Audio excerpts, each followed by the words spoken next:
రాష్ట్ర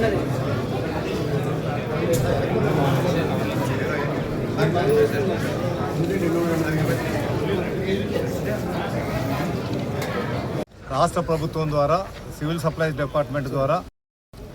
మన గౌరవ ముఖ్యమంత్రి గారు నారా చంద్రబాబు నాయుడు గారు, ఉప ముఖ్యమంత్రి గారు పవన్ కళ్యాణ్ గారు, అదేవిధంగా పౌర సరఫరా శాఖ మంత్రులు నాదెండ్ల మనోహర్ గారి అధ్యక్షతన రాష్ట్ర వ్యాప్తంగా ప్రతి జిల్లాలో రైతు బజార్లలో కానీ, డిసిఎంఎస్లో కానీ, ఇతర బహిరంగ ప్రాంతాల్లో ప్రజలకు ఉపయోగపడే విధంగా 52 రూపాయలకే 1 కేజీ చొప్పున బీపీటీ బియ్యాన్ని ప్రతి నెల ఒక కార్డుదారుడికి 10 కేజీల చొప్పున ఇవ్వాలనేటువంటి నిర్ణయంతో రాష్ట్ర వ్యాప్తంగా 1వ తారీఖున మొదలైతే మన జిల్లాలో 1వ తారీఖు భోగాపురం ఎయిర్పోర్ట్ ఉంది కాబట్టి ఆ రోజు ప్రారంభించడం కాలేదు. ఈ రోజు కలెక్టర్ గారు, జాయింట్ కలెక్టర్ గారి చేతుల మీదుగా ప్రారంభించే కార్యక్రమం